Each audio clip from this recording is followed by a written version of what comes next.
Happy New Year, race fans, and welcome to the first Race Face Drive in 5 podcast of the 2025 season. We'll look back at 2024 and start hinting on what our drivers are going to be getting up to here in the coming year. As always, Jacob Seelman as your host, joined by Florida's Matthew Laprade, who is I don't want to say shifting gears too much because obviously we know at the end of last year you kind of stuck your toe into different waters. But let's look back at 24 first for a second before we look ahead. I know you had a lot of different high points this season, probably highlighted by finally getting to step into a pro truck before the end of last year. When you look back on your season from a year ago, what moments do you circle as the ups and the things that you really remember from 2024?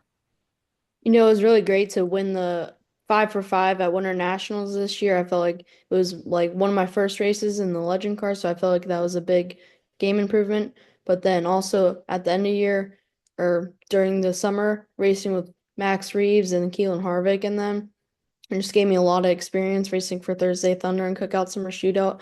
But then towards the end of the year, we got an opportunity to test in the pro truck. And then in the second start of the race, we ended up winning.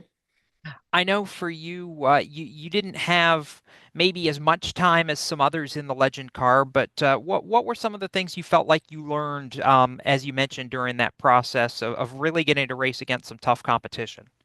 When you're racing against Max Reeves and stuff like that, we had TJ DeCare coaching me through the summer shootout, and he was really helping me with my line and when I was entering and where I lifted and where I'm braking. Were you surprised? I know one of the things you mentioned over the summer was kind of having to learn to be a little bit more aggressive. Were you surprised at that at first?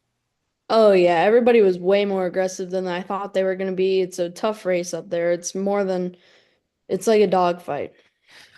Circle the Pro Truck. You mentioned testing at the end of the year and then getting a win. I know in your second race in a full-bodied car was huge. What sticks out to you from that memory of going out there? Really, I know you said going in you weren't sure what to expect, but to leave with a trophy in just your second start.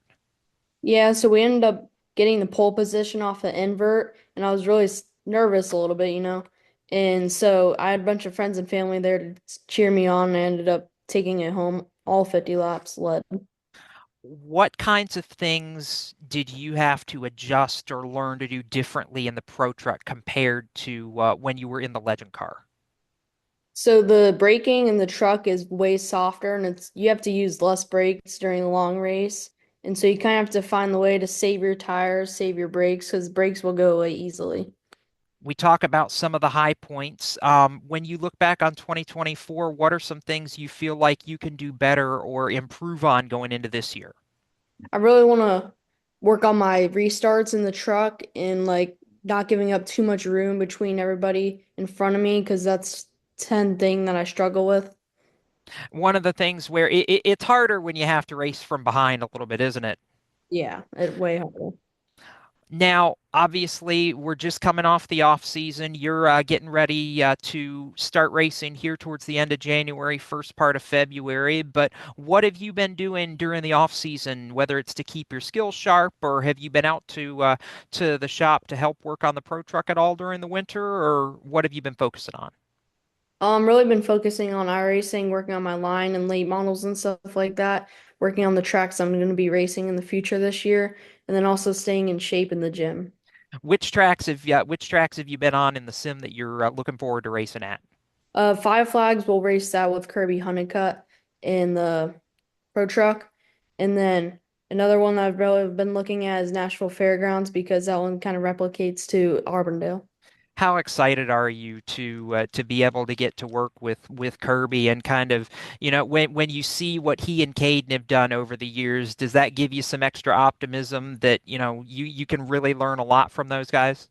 Yeah, I feel like we really have a good opportunity to win this year. and we'll have a really fast car, and I know Caden will help me and Kirby will help me. And I know, obviously, Matthew, none of any of what you're getting ready to do is possible by yourself. Sponsors, shout outs, thank yous. Who do you need to give a nod to? Definitely right foot down motorsports, Kirby Honeycutt, John Thompson, Wade Tractor, and Adrenaline Power Sports and FOJ. I know the last thing I'll mention, we talked about it's coming up. Do you know for sure what your first race date's going to be or around about when it's going to be? My first race day will be February 1st in the Millman Truck Series with Daniel Webster. And that's going to be, I think, at Cordell, correct? Yes. All right, we're looking forward to that, and I know we'll get some extra hype going towards that here in about a month, Matthew. Always a pleasure to have you on here, and we'll look forward to touching base with you right before your first pro truck race next month. Thank you. That's Matthew Laprade. My name's Jacob Seelman. This has been another Raceface Drive-In 5, and we will see you next time on raceface.tv, where you can keep it tuned for all the latest in the world of motorsports.